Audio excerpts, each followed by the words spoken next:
오늘 하나님께서 우리에게 주시는 말씀은 요한계시록 12장 1절에서 17절입니다.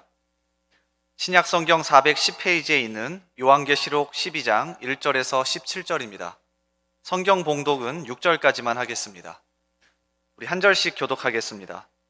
하늘에 큰 이적이 보이니 해를 옷 입은 한 여자가 있는데 그 발 아래에는 달이 있고 그 머리에는 12별의 관을 썼더라. 이 여자가 아이를 베어 해산하게 되매 아파서 애를 쓰며 부르짖더라. 하늘에 또 다른 이적이 보이니 보라, 한 큰 붉은 용이 있어 머리가 7이요 뿔이 10이라. 그 여러 머리에 7 왕관이 있는데 그 꼬리가 하늘의 별 3분의 1을 끌어다가 땅에 던지더라. 용이 해산하려는 여자 앞에서 그가 해산하면 그 아이를 삼키고자 하더니 여자가 아들을 낳으니 이는 장차 철장으로 만국을 다스릴 남자라. 그 아이를 하나님 앞과 그 보좌 앞으로 올려가더라. 그 여자가 광야로 도망하매 거기서 1260일 동안 그를 양육하기 위하여 하나님께서 예비하신 곳이 있더라. 아멘. 우리가 성경을 어떻게 바라보느냐에 따라서, 어떤 관점으로 보느냐에 따라서 성경을 이해할 수 있는 그러한 폭이, 또 깊이가 달라지게 됩니다.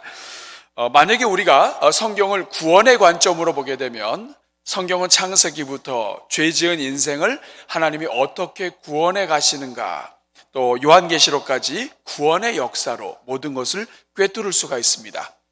또 성경을 선교의 관점으로 보게 되면 하나님께서는 모든 죄에 빠진 모든 인류를 하나님께서 복음을 전하시고 땅끝에 아무리 숨어 있다 할지라도 모든 인류에게 다가가셔서 땅끝까지 복음을 전하시고 결국에는 모든 민족들로부터 하나님의 구원이 일어나도록 하시는, 선교하시는 하나님의 관점에서 우리가 이 모든 말씀을 꿰뚫을 수가 있습니다. 그래서 예수 그리스도께서 오신 것도 가서 제자를 삼고 땅끝까지 복음을 전하고 모든 민족에게, 족속에게 복음을 전하라고 하는 것, 이 모든 것을 다 꿰뚫을 수가 있는 것이죠. 만약에 사랑의 관점으로 성경을 보게 되면 죄로 인해서 죽을 수밖에 없는, 또 죽은 우리 인생들을 우리 주님께서 사랑하셔서 구원하시고, 그리고 또 끝까지 오늘 우리가 이렇게 허물이 많아도 결국에는 사랑으로 우리를 이끌어 가시는 그 하나님의 그 사랑의 관점으로 전체를 또 볼 수가 있게 돼요. 이 모든 것 하나하나 관점은 성경을 풍성하게 보게 해주는 아주 큰 도구가 됩니다. 그런데 오늘 여러분들과 함께 보고자 하는 관점은 영적 전쟁의 관점이에요. 성경 전체를 영적 전쟁의 관점으로 보는 것입니다.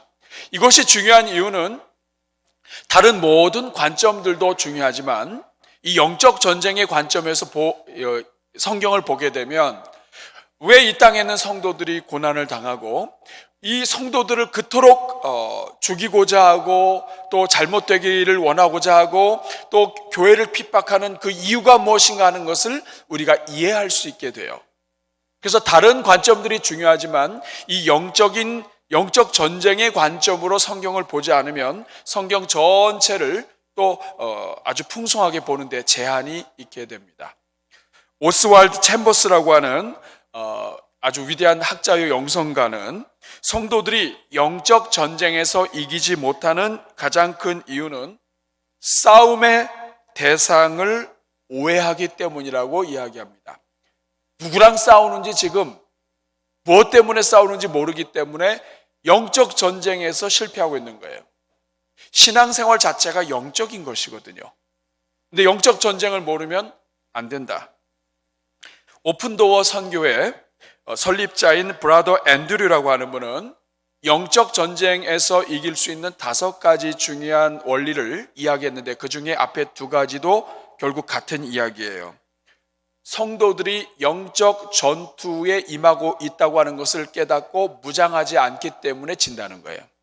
2번째, 사람들을 대적하는 것이 아니라 사람들 뒤에 있는 원수 마귀를 대적해야 되는데 많은 교회와 성도들이 눈에 보이는, 내가 듣기 좋지 않은 말을 하고 또 내가 또 미워하고 이런 관계 속에서 사람들에게 집중하다 보니까 그 뒤에 있는 마귀에 집중하지 못해서 결국 사람들과 어려워지고 그 배후에 있는 마귀를 이기지 못한다는 거예요. 여러분은 어떠세요? 여러분은 영적 전쟁 가운데 여러분이 있다고 하는 것을 여러분은 느끼고 있습니까? 신앙생활 하는 것, 내가 예수님을 믿는 그 순간, 그 이전부터 믿는 과정까지, 그리고 믿어서 오늘 여기까지 오는 동안에, 또 교회 생활을 하고 이 교회를 지켜보는 동안에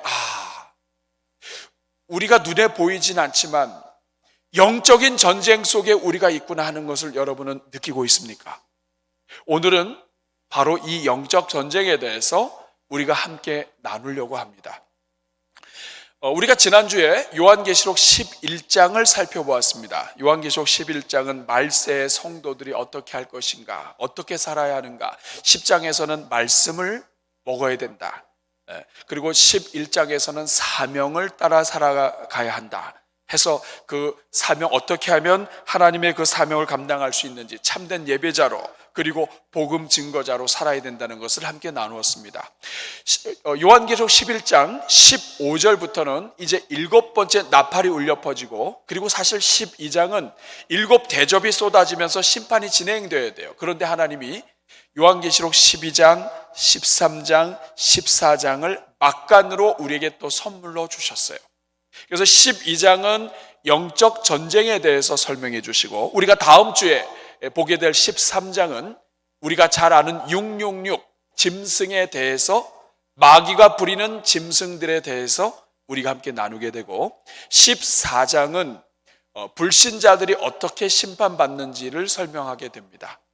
이 막간이 없다고 한다면 이 말세 지말에 하나님의 백성들, 하나님이 어떻게 이끌어 가시는지를 우리가 알지 못하게 돼요. 그러니까 참 은혜의 시간입니다. 오늘은 이 12장은 영적 전쟁에 대해서 알려줍니다. 우리 사랑하는 여러분, 성경은 처음서부터 영적 전쟁이 있음을 선포해요. 그 시초가 되는 구절이 창세기 3장 15절 말씀입니다. 우리 같이 읽어보겠습니다. 시작. 내가 너로 여자와 원수가 되게 하고 네 후손도 여자의 후손과 원수가 되게 하리니 여자의 후손은 내 머리를 상하게 할 것이요 너는 그의 발꿈치를 상하게 할 것이다. 여러분, 아담과 하와가 범죄하는데 마귀가 옆에서 하나님을 순종하지 못하도록 옆에서 유혹합니다. 내 유혹에 넘어가요. 그 다음부터 우리 주님께서 아담과 하와와, 하나님께서 아담과 하와와, 그리고 이 뱀이죠. 이 뱀을, 마귀를 앞에 놓고 하나님께서 심판하시고 예언을 하신 거예요. 그 장면이 창세기 3장 15절입니다. 뱀에게 하신 말씀이에요. 내가 너로 앞으로 여자와 원수가 되게 할 것이다. 그리고 너의 후손도 여자 후손과 원수가 되게 할 텐데 여자의 후손은 네 머리를 상하게 할 것이다. 너의 후손, 하나님의 말씀을 듣지 않고 뱀의 말을 듣고 하는 이 후손은 너는 그 발꿈치를 상하게 할 것이다. 창세기부터 영적 전쟁이 선포가 돼요. 그리고 오늘 요한계시록 12장은 이 창세기부터 시작된 영적 전쟁이 어떻게 이어지고 어떻게 끝나게 되는가 하는 것을 보여줍니다. 구체적으로 어떻게 보여줄까요? 여러분, 오늘 12장 1절을 한번 보시기 바랍니다. 오늘 12장 1절을 보면 영적 전쟁이 땅에도 있고 하늘에도 있는데 가장 먼저 여인이 나타납니다. 근데 이 여인이 어떤 여인입니까? 하늘에 큰 이적이 보이니 해를 옷 입은 한 여자가 있는데 그 발 아래 달이 있고 그리고 그 머리에 12별의 관이 있습니다. 여인이 등장해요. 요한계시록 읽다가 여인이 등장하면 여인이 등장하구나 이렇게 우리가 읽기 쉬워요. 그런데 이 하나님께서 왜 이 여인을 나타내게 하셨을까 하는 것을 잘 관심을 두면서 창세기의 여인의 후손이라고 하는 것을 여러분이 잘 관심을 두면 이 성경 전체가 창세기의 예언이 요한계시록에서 어떻게 맞물려서 선포되는지 알 수가 있어요. 여러분, 이 여인이 등장했는데 이 여인이 모습이 어떤 모습입니까? 해를 옷 입었어요. 여러분, 해는 성경에서 태양은 하나님을 상징하고 예수 그리스도를 상징을 해요. 빛이신 주님. 그런데 이 여인은 누구냐면 해를 옷 입었어요. 여러분, 해를 옷 입었다. 여러분 태양으로 옷 입을 수 있어요? 태양을 해로 옷 입었다는 게 무슨 뜻입니까? 빛이 되신 예수님의 은혜로 그 빛을 옷 입었어요. 이 속은 빛이 아니에요. 이 속은 죄도 있을 수 있고 연약한데 해로 옷을 입었어요. 이것은 은혜를 입은 여인이라는 것을 이야기합니다. 하나님이 은혜로 덮어주셨다. 더러움을 덮어주셨다. 예수 그리스도 안에서 보혈의 능력으로 우리 모든 죄를 덮듯이 하나님이 해로 옷을 입혀주셨다. 그런데 그 발 아래 달이 있습니다. 달은 빛나는 거예요. 해가 있어야 달이 빛납니다. 그런데 이 해로 옷 입고 달이 있고, 그리고 머리에는 12별의 관을 썼어요. 이 여자가 도대체 누굴까? 근데 12별의 관을 썼다는 이야기는 12개의 관을 썼다. 구약의 12지파와 신약의 12 제자가 생각이 됩니다. 12개의 관을 썼다. 이 여인은 구약과 신약을 연결하는 어떤 하나님의 백성들이겠구나 하는 생각을 우리가 하게 되죠. 이 여인이 누굴까요? 2절의 말씀을 보십시오. 이 여자가 아이를 베어 해산하게 되었습니다. 아파서 막 애를 쓰며 부르짖어요. 이 여인의 사명은 아이를 낳는 거예요. 근데 이 여인이 해를 옷 입고 관을 썼는데 아파하고 있어요. 이 여인의 사명은 아이를 낳는 건데 이 아이를 낳는 것이 너무나 쉽지 않아요. 그래서 오랫동안 아파서 애를 쓰면서 막 부르짖고 있어요. 여인의 사명은 아이를 낳는 거였습니다. 이 여인이 누굴까요? 이 여인이 누구인가 하는 것은 우리가 5절을 읽게 되면 조금 더 힌트를 얻게 됩니다. 같이 읽습니다. 시작. 여자가 아들을 낳으니 이는 장차 철장으로 만국을 다스릴 남자라. 그 아이를 하나님 앞과 그 보좌 앞으로 올려가더라. 이 여인이 아들을 낳았는데 이 아들이 누구냐 하면 장차 철장으로 만국을 다스릴 남자예요.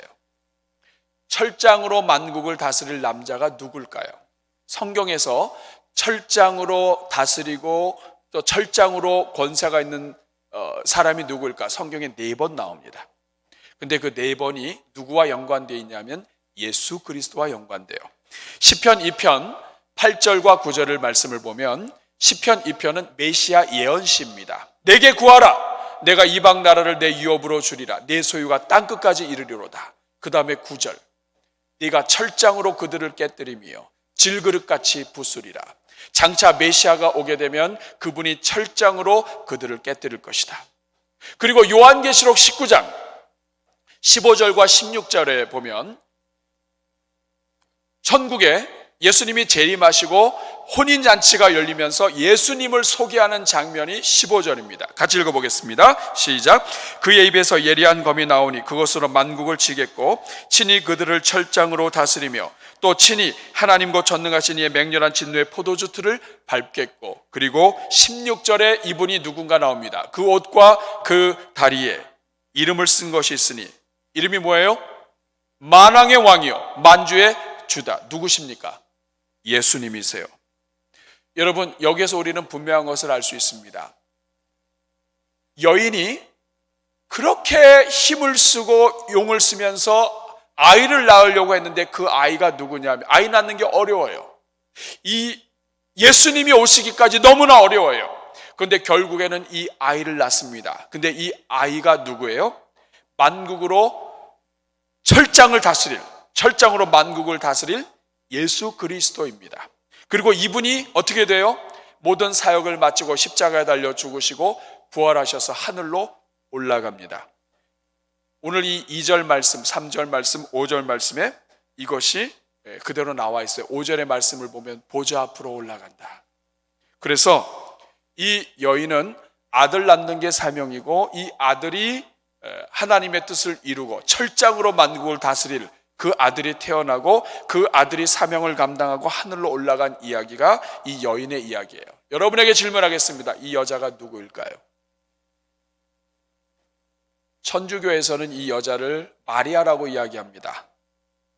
그렇죠? 예, 그럴 수도 있어요. 그렇지만은 이 뒤에 계속해서 12장에서 여자가 나오는데 그것은 마리아가 아니에요. 여자가 누구일까요?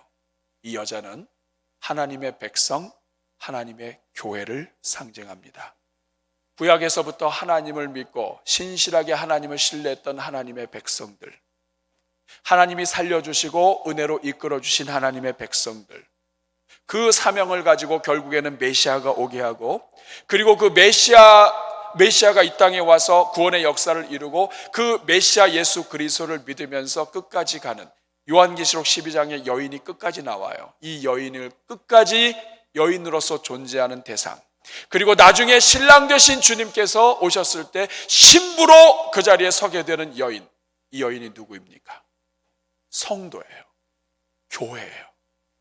근데 저는 이 구절을 읽으면서 제가 얼마나 이 가슴이 뜨겁고 은혜를 받았는지 몰라요.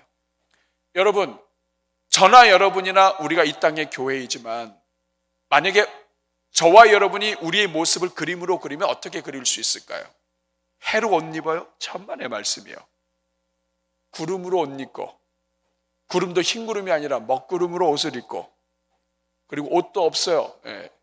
말씀도 지킨 것도 있고 안 지킨 것도 있고, 근데 관도 12개가 아니라 그냥 어설프게 하나, 질그릇관 같은 거 하나 놓고, 그래도 우리는 아무 말 못할 거예요.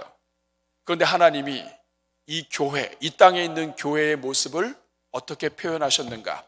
구약시대에 그렇게 하나님을 제대로 믿지 못하고 결국에는 하나님을 배신해서 선택받은 민족이었음에도 불구하고 하나님을 거역해서 바벨론에게 멸망하고, 그리고 포로로 잡혀갔던 그 나라, 그 여인을, 믿음의 성도들을 어떻게 표현하셨습니까? 해로 옷 입고 관을 쓰고 발밑에 다리 있고, 이렇게 하나님이 그리셨어요. 우리 사랑하는 여러분, 이것이 오늘 우리의 모습입니다. 우리가 볼 때는 우리가 죄 가운데 있고 연약하고 허물이 많고 어떻게 저렇게 사명을 감당하지 못할까? 내가 저 자리에 있었으면 더 잘 감당했을 것이다. 이렇게 우리가 막 서로에 대해서 실망할 수도 있지만은, 하나님이 우리를 세상 앞에서, 마귀 앞에서 우리를 올려놓는 그림은 해로 옷 입은 거예요. 우리의 속은 더럽고 연약하지만 하나님의 십자가의 은혜로, 예수 그님의 십자가의 은혜로 우리의 모든 죄를 덮으시고 해로 덮어주시고, 그리고 우리를 살려주셨다고요. 그리고 관도 있을 수 없는데 이 관도 씌워주시고, 그리고 발 밑에는 달이 빛나게 하시고, 이것이 우리 성도의 모습이에요. 사랑하는 여러분, 우리가 코로나 때문에 힘들고 가정 경제 때문에 힘들고 앞길이 열리지 않아서 힘들고 우리 자녀들, 젊은이들 정말 되는 것 없어서 힘든 그때에 우리 스스로가 가져야 될 모습, 우리는 여전히 해로 옷 입은 하나님의 일꾼들입니다. 하나님의 은혜가 우리와 함께하고 있어요. 나를 위해서 십자가에 죽으신 예수님이 우리와 함께하고 계시다고요. 이것을 붙잡고 살아가는 주의 종들 되시기를 주님의 이름으로 축복합니다. 그런데 이렇게 여인만 등장하는 것, 교회만 등장하는 것이 아니라 오늘 본문에는 이 여인을 대적하는, 여인과 전쟁하는 또 다른 존재가 등장합니다. 오늘 3절 4절 말씀을 보세요. 하늘에 또 다른 이적이 보이니 보라, 한 큰 붉은 용이 있어 머리가 7이요 뿔이 10이요 그 머리에 7 왕관이 있습니다. 그리고 4절에 보니까 꼬리가 하늘의 별 3분의 1을 끌어다가 땅에 던졌습니다. 능력이 있죠. 요한계시록에 나오는 별들은 보통 어떤 영적인 존재들인데 부릴 수 있는 권세가 있어요. 그리고 해산하는 여자 앞에서 해산하기만 하면 그 아이를 삼키고자 으르렁하고 있습니다. 여러분, 이 용이 등장하고 있어요. 용이 머리에 관도 있고 뿔도 있고, 시대마다, 모든 시대마다 자기 나름대로의 세력을 가지고 시대마다 자기의 조종하는 일꾼들을 데리고, 그리고 모든 시대마다 여자의 후손을 대적하면서 지금 버티고 있습니다. 그리고 여자가 아이를 해산하려고 하면 그 해산하는 것에 집중해서 아이를 삼키려고 하고 있습니다. 이 용이 누구일까요? 요한계시록에 읽다가 우리가 항상 기억해야 될 것은, 하나님이 앞으로 일어날 일에 대해서 우리가 잘 모르기 때문에 항상 그 안에 해답을 놓으셨어요. 용이 누구예요? 오늘 9절 말씀 읽어보겠습니다. 같이 읽습니다. 시작. 큰 용이 내쫓기니 옛 뱀 곧 마귀라고도 하고 사탄이라고도 하며 온 천하를 꿰는 자라. 그가 땅으로 내쫓기니 그의 사자들도 그와 함께 내쫓기더라.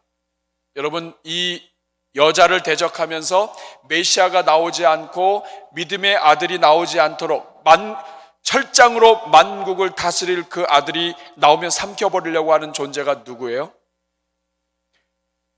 9절 다시 보여주시면 큰 용이 내쫓겼는데 이 용은 옛뱀,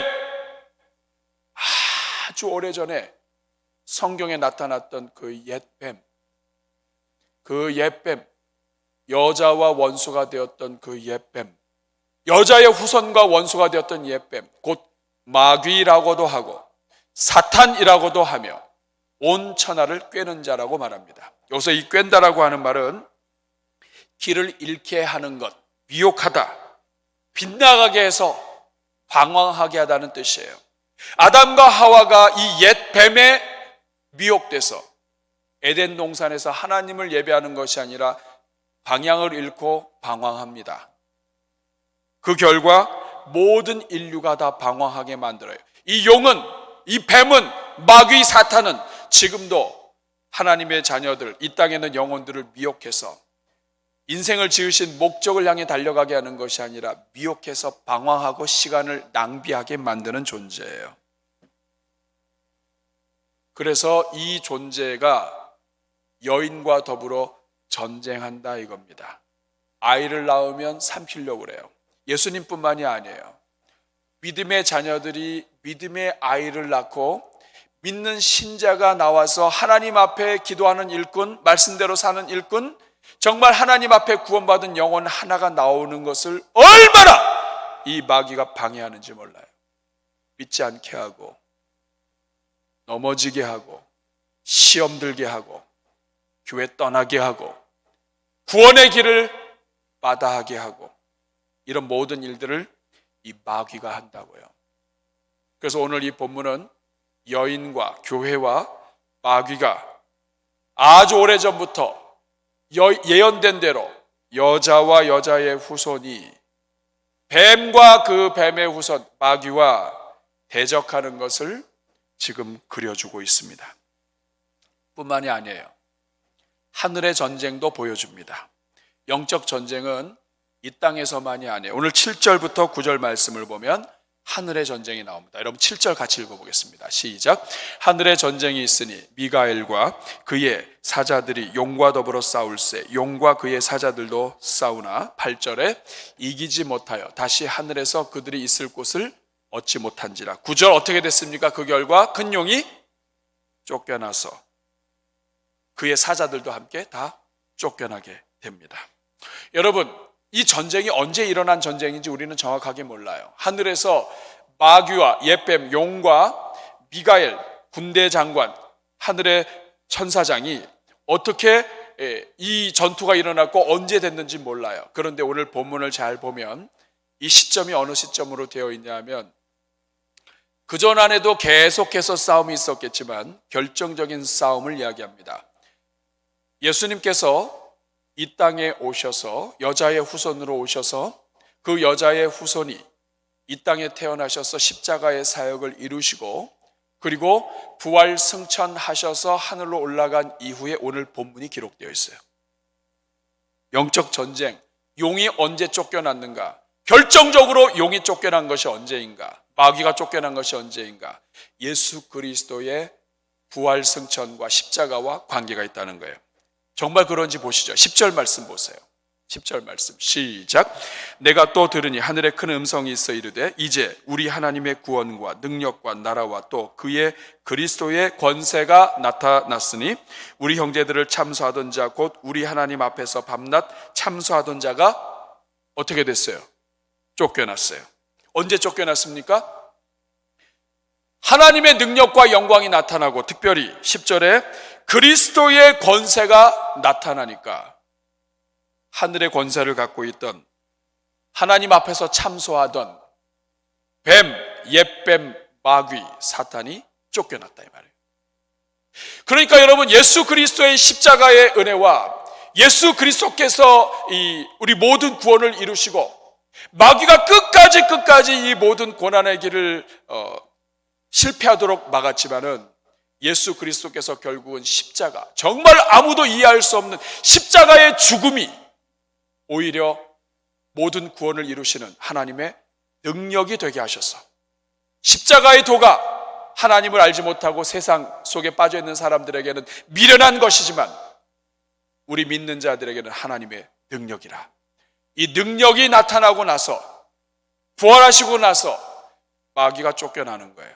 그래서 예수님은 마귀를 멸하러 오셨고, 그리고 마귀를 무저갱으로 집어넣으시고, 마귀가 이전처럼 활동하지 못하도록 하시는 하나님의 역사로 이 모든 권세를 이기신 것입니다. 그리고 11절에 보면 마귀뿐만이 아니에요. 이제는 어린 양 예수 그리스도, 십자가의 은혜와 예수 그리스도를 믿는 모든 성도들에게도 권세가 나타납니다. 같이 읽습니다. 시작. 또 우리 형제들이 어린 양의 피와 자기들이 증언하는 말씀으로써 그를 이겼으니 그들은 죽기까지 자기들의 생명을 아끼지 아니하였더라. 여러분, 형제들, 믿음의 형제들이 어린 양의 피, 자기들이 증언하는 말씀으로써, 예수 그리스도의 보혈과 복음의 말씀으로써, 그가 누구냐면 이 용 마귀예요. 마귀를 이겼다 이 말이에요. 이제까지는 이길 수가 없었는데 이제는 예수 그리스도의 보혈로 이겼다. 그리고 생명의 말씀으로 이겼다. 복음으로 이겼다 하는 것입니다. 저는 우리 모든 성도님들 그리스도의 보혈로 승리하는 주의 종들 되기를 바랍니다. 우리를 누르고 우리를 이기려 하는 모든 마귀의 권세로부터 예수 그리스도의 십자가의 능력을 선포하며 이기시는 주의 종들 되기를 축복합니다. 하나님의 말씀으로 이기게 되는 줄로 믿습니다. 이런 승리가 여러분에게 나타나기를 축복합니다. 그래서 12절에 보면 하늘에는 즐거워하라. 그러나 땅과 바다는 화가 있다. 왜냐하면 마귀가 자기 때가 얼마 남지 않은 줄 알고 땅으로 내려가서 이 땅에 계속해서 마귀의 권세와 또 성도들을 미혹하는 일들이 일어나고 있다 이 말입니다. 우리 사랑하는 여러분, 이렇게 오늘 이 12장 영적 전쟁에 대해서 말씀하는 것을 통해서 하나님이 이 본문을 통해 알려주시는 것이 뭐예요? 두 가지입니다. 첫째는 마귀가 있다 이거예요. 정말 하나님의 교회 여인의 후손들 집요하게 공격하는 존재가 있는데 그게 마귀다 이거 마귀다. 이 존재를 인정하지 않고 인식하지 않고는 영적 전쟁에서 이기지 못하고 교회도 건강하게 유지하지 못한다. 배후에 마귀가 역사한다. 그것도 모르고 자꾸 성도들을 미워하고 이 성도들이 말한 거에 자꾸 귀담아듣고 그 뒤에서 우리를 갈라뜨리려 하고 우리를 나눠지게 하고 교회가 갈라져서 힘을 잃게 만들어버리려고 하는 이 마귀의 역사를 눈치채야 된다 이 말이에요. 마귀는 지금도 공격한다. 예수 믿는 사람들이 있는 곳마다 마귀가 역사합니다. 괴롭힌다고요. 넘어뜨리려고 한다고요. 왜냐? 원수니까. 오늘 본문을 보세요. 얼마나 집요하게 공격하는지 보세요. 4절 말씀을 보면 여자가 해산하면 그 아이를 삼키려고 해요. 아이를 낳았어요. 그럼 끝냈어야 될 거 아니에요? 아닙니다, 여러분. 13절 말씀 보세요. 하나님이 이 여인을 광야로 보내셨어요. 그러면은 거기까지 쫓아와요. 13절에 보니까 용이 자기가 땅으로 내쫓긴 것을 보고 남자를 낳은 여자를 박해합니다. 박해해요. 여러분들은 다 여인의 후손들이에요. 하나님의 자녀들이라고요. 이 세상에 마귀가 권세를 잡으면 잡을수록 마귀가 움직이고 쓰는 사람들이 정권의 자리에 자르면 잡을수록 하나님의 교회는 어려움을 당하고 핍박을 당합니다. 그게 순리예요. 마귀가 원수이기 때문에 그렇습니다. 15절에 보니까 여자의 뒤에서 뱀이 그 입으로 물을 강같이 토해서 여자를 물에 떠내려가게 하려고 했어요. 죽게 하려고. 그런데 하나님이 또 은혜를 베푸세요. 17절에 보니까 용이 여자에게 분노하여 돌아가서 그 여자의 남은 자손 곧 하나님의 계명을 지키며 예수의 증거를 가진 자들과 더불어 싸우려고 바다 모래 위에 서 있더라. 여자의 후손뿐만이 아니에요. 예수님을 믿는 모든 사람들까지도 넘어뜨리려고 지금도 우는 사자처럼 달려드는 존재가 있다 이거예요. 이 마귀를 여러분은 인식하고 있습니까? 영적으로 깨어 있습니까? 우리 안에 누군가가 무심코 말 한마디 할 때 뒤에 마귀가 있을 수 있구나. 이것을 여러분들이 생각하고 있습니까? 오늘 본문은 영적 전쟁에서 교회를 넘어뜨리려고 하는 마귀가 있다는 걸 얘기하는 거예요. 그러나 오늘 본문은 또 하나 중요한 이야기를 해요. 그래서 마귀만이 아니에요. 여러분, 우린 이 사실에서 마귀의 특성이 무엇인지 우리는 알게 돼요. 마귀는 하나님의 자녀들 잘 되는 꼴을 못 봅니다. 하나님의 자녀들이 잘 되는 거 있으면 쫓아가서 다 뒤집어 놓는 게 마귀예요. 누가 신앙생활 좀 잘하려고 한다? 어디 가서 뒤집어 놔요. 누가 좀 기도 좀 하려고 한다? 가서 뒤집어 놔요. 내가 말씀대로 살려고 하는데 뭐가 잘 안 된다? 그러면 어떤 믿음이 약한 사람, 영적 전쟁으로 잘 모르는 사람은 그래요. 내가 이렇게 하나님을 잘 믿으려고 하는데 왜 안 됩니까? 여러분, 그게 당연한 거예요. 믿음대로 살려고 하면 항상 방해가 있습니다. 마귀가 있기 때문에 그래요. 내가 그래서 뭔가 좀 잘 해보려고 하는데 뭔가 이렇게 꼬이는 것이 따르면 왔구나. 이렇게 생각해야 돼요, 여러분. 따라하겠습니다. 왔구나. 마귀가 있다고요. 여러분, 근데 이 하나님을 믿는 자녀들 가운데서도 이 마귀가 하는 습성을 배우기가 쉬워요. 왜냐하면 우리가 죄 가운데 있기 때문에 그냥 누가 시키지 않아도 그냥 그렇게 따라하게 되어 있습니다. 남 잘 되는 거 못 보는 사람, 이거 마귀와 가까운 거예요. 혹시 여러분 중에서 남 잘 되는 거 보면 그렇게 배가 아프세요 혹시? 우리 교회는 없는 줄로 압니다. 근데 만약에 그렇다면 그거 마귀가 좋아하는 일이에요. 예수님은 죄로 죽을 수밖에 없는 우리, 죄로 죽은 우리, 죽었던 우리, 완전히 사형 선고를 받아서 저주에 있을 우리를 사랑하셔서 원수까지도 사랑하셔서 해로 옷 입히시고 그리고 원수까지 사랑하셔서 구원해 주신 분이 예수님이에요. 우리의 형편, 우리의 지혜, 우리의 어리석음 이런 거 다 안 보시고 예수님 믿는 거 하나 보시고 옷 입히셨다고요. 믿는 것도 우리로 하여금 믿을 수 있도록 길을 열어주셔서 어쩔 수 없이 믿게 하셔서 구원해 주시는 분이 하나님. 이런 은혜를 받아놓고선 다른 데 가서 정죄하고 너는 이것 때문에 안 되고 너는 문제가 있고 이렇게 하는 모든 것이 다 마귀와 가까운 거예요. 저는 우리 대전중앙교회가 예수님 닮아가는 교회가 되기를 주님의 이름으로 축복합니다. 여러분, 남은 삶 동안에 남 잘 되는 거 축복하길 바라요. 이제부터는 남이 잘 된다 그러면 축복합니다. 죽을 때까지 축복하다가 죽으실 분은 아멘 하시기 바랍니다. 죽을 때까지 남 저주하다가 죽으실 분 있으면 여기는 없을 거예요. 그럼 여러분, 왜 이렇게 용이 여자를 핍박할까요? 왜 이렇게 용이 교회를 핍박할까요? 아주 중요한 두 가지 이유가 있어요. 첫 번째 이유는 메시아가 자기 머리를 해할 수 있는 거 알아요. 본능적으로. 하나님이 예언하셨거든.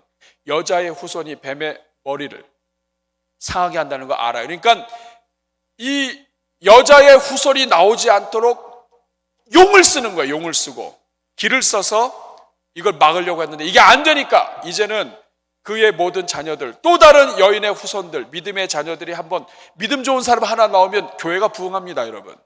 믿음 좋은 사람이 집안에 하나 나오면 집안 전체를 구원해버려요. 이 일이 일어나면 안 된다. 그래서 그렇게 여자를 공격하고 해하는 거예요. 또 하나 이유는 마귀 자신은 하늘에서 아름답게 지어져서 그렇다가 교만해가지고 쫓겨났는데 우리 인간들 보면 다 자기보다 못하거든요. 뭐 아름답기도 또 권세나 이런 뭐가 있어요. 우리가 늘 보면 자기들하고 비슷해, 마귀들하고 비슷해. 우리가 축복보다는 저주가 많고 남 사랑하는 것보다 미워하는 게 더 많고 마귀 닮은 게 많아요. 그런데 결정적으로 예수님을 믿어서 해로 옷 입고 구원받았단 말이에요. 그러니까 자기는 아름다운데도 불구하고 하늘에서 떨어졌는데, 우리는 부족하고 연약한 게 많은데도 예수님 믿고 천국에 들어가요. 얼마나 여러분 속이 상하겠어요. 그러니까 이 땅에 있는 성도들, 교회를 핍박하는 겁니다. 이제 심판 때가 더 가까우니까 더 난리를 치는 거예요. 여러분, 오늘 본문을 통해서 하나님은 마귀가 있다는 걸 알려주세요. 여러분, 이거 항상 기억해야 합니다. 성도는 잘 되는 것을 보기 원하지 않는, 정말 잘 안 되기 원하는 마귀가 항상 있다는 것을 아셔야 돼요. 그러나 오늘 본문은 두 번째로 또 하나 알려줍니다. 그것은, 그럼에도 불구하고 하나님은 언제나 마귀들로부터 성도들을 보호해 주신다. 마귀가 어떤 공격을 하더라도 하나님은 보호해 주신다.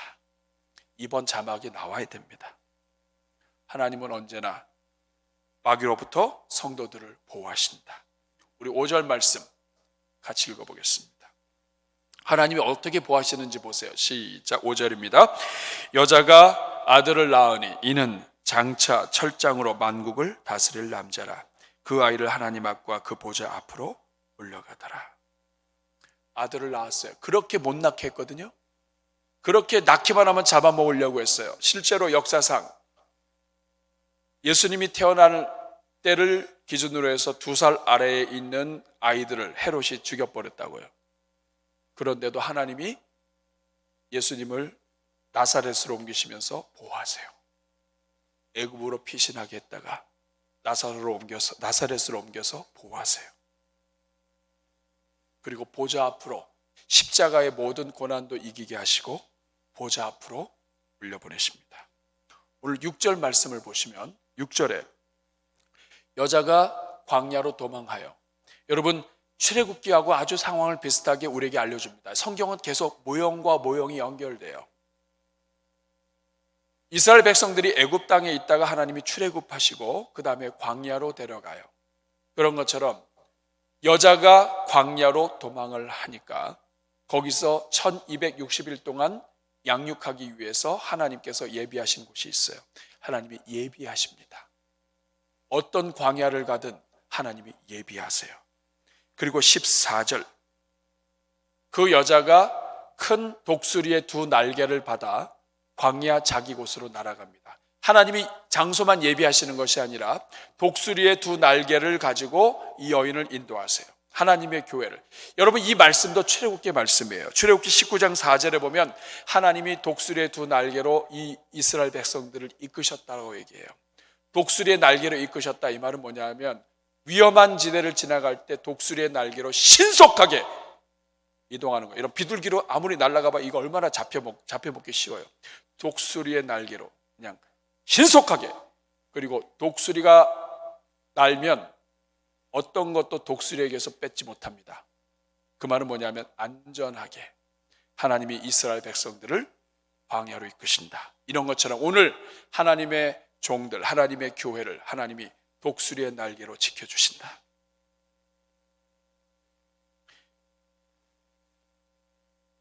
여기에 보면 뱀의 낯을 피하여 한때 두때 반때 양육을 받는다. 한때 두때 반때는 똑같아요. 1260일이에요. 그러니까 예수 그리스도께서 승천하신 다음에 1260일 동안 하나님께서 교회를 지켜주신다. 하나님이 재림하실 때든지 정한 때까지 하나님 이 교회를 보호하신다. 15절에 보니까 여자의 뒤에서 뱀이 그 앞으로 물을 토해내버려요. 떠나가게 하려고. 그런데 하나님이 어떻게 하십니까? 16절에 보니까 땅이 여자를 도와서 그 입을 벌려 토한 강물을 다 삼켜버려요. 물이 없어져 버려요. 그래서 하나님이 교회를 보호하세요. 우리 사랑하는 여러분, 마귀가 집요하게 성도들을 괴롭히려고 한다면 하나님은 마귀의 모든 지혜를 뛰어넘어 주님의 교회를 지켜주시는 줄로 믿습니다. 이것을 이 요한계시록 12장이 보여주는 거예요. 창세기부터 계시록까지 영적 전쟁이 있지만 이 모든 영적 전쟁에서 결국에는 승자가 누구인가?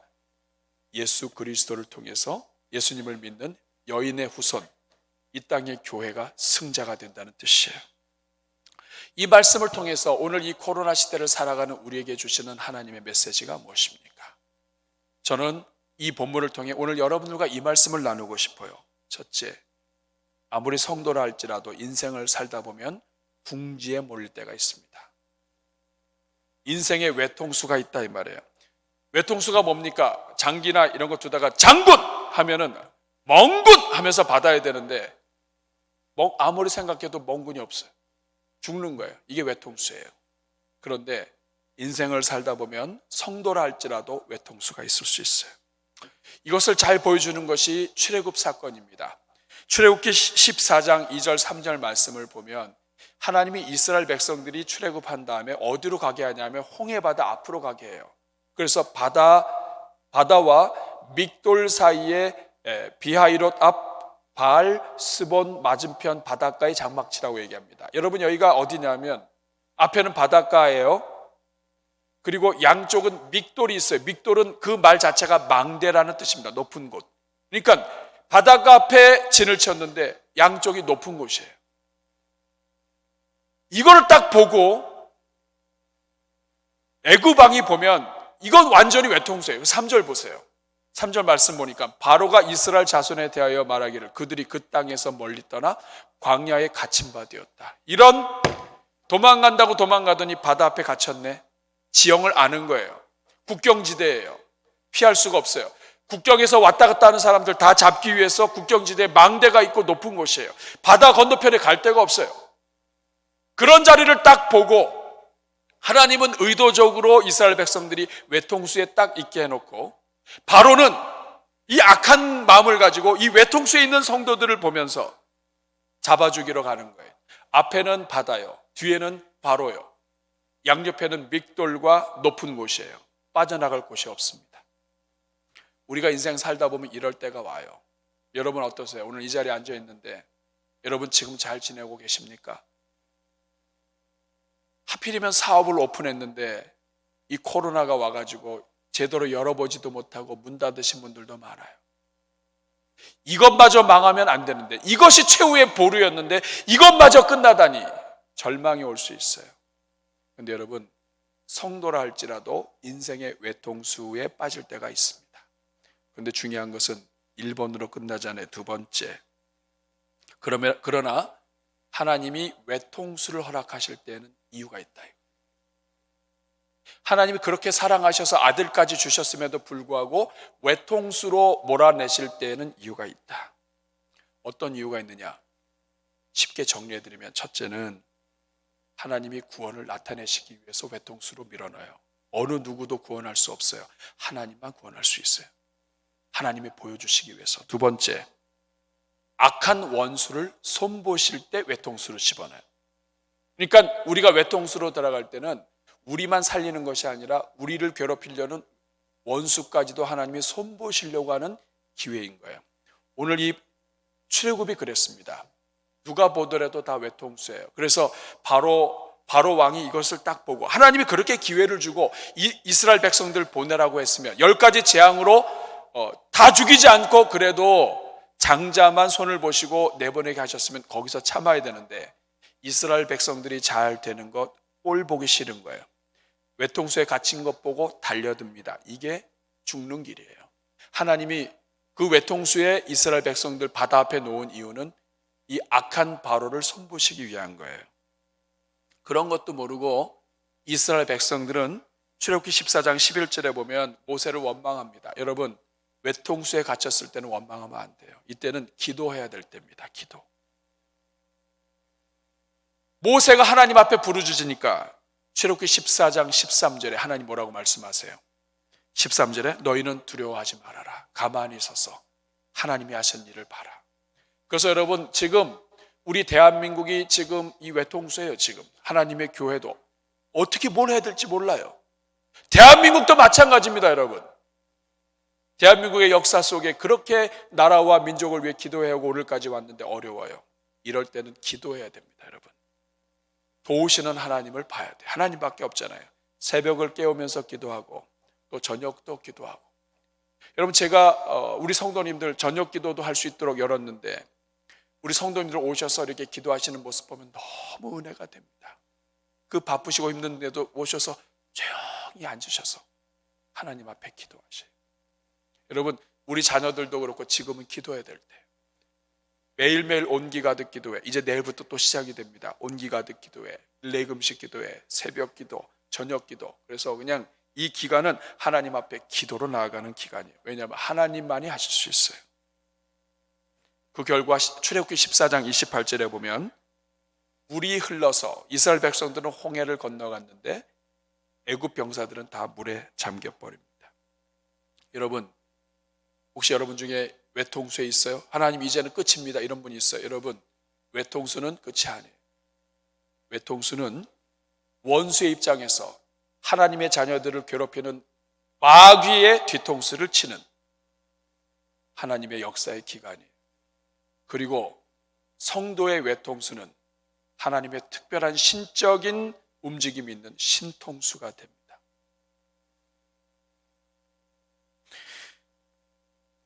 저는 이 본문을 묵상하면서 찬양 하나를 떠올리게 됐어요. 아주 좋아하는 찬양이에요. 오늘 이 본문의 내용을 너무나 잘 설명해 주는 찬양이에요. 나는 믿네라고 하는 찬양이에요. 가사가 이렇게 됩니다. 내게 허락하신 시련을 통해. 인생을 살다 보면 왜 이렇게 예수님을 믿는데 신앙생활 하는데 왜 이렇게 시련이 많아? 마귀가 있기 때문에 그래요. 그렇지만은 마귀가 아무리 우리를 죽이려고 해도 내게 허락하신 시련을 통해 오히려 하나님은 나의 믿음을 더욱 강하게 자라나게 하십니다. 험한 산과 골짜기 안 갔으면 좋겠는데 어쩔 수가 없어요. 우리가 잘 되기를 원하지 않는 마귀가 있다고요. 험한 산과 골짜기를 가면 지쳐서 죽어야 되는데 그렇지 않습니다. 오히려 죽게 더 가까이 하나님이 이끄십니다. 내가 겪는 시험이 너무나 어렵고 힘겨웠어요. 그렇지만은 깨닫게 됩니다. 아무리 시험이 크고 아무리 마귀가 커 보이고 장애물이 아무리 커 보여도 우리 주님보다 크지 않아요. 내 앞에 바다가 갈라지지 않으면, 이 말은 이제 바다 앞에까지 왔어요. 이제 가면 죽는 거예요. 누가 봐도 외통수예요. 죽는 거예요. 근데 하나님, 구약의 이스라엘을 통해서 바다를 가르신 하나님, 바다가 갈라지지 않는다면 그 하나님은, 예수님은 바다 위를 걷게 하신다고요. 바다 위를 걷게 하실 것이다. 그래서 후렴은 나는 믿네. 후렴만 제가 한번 불러볼게요. 저든만. 나는 믿네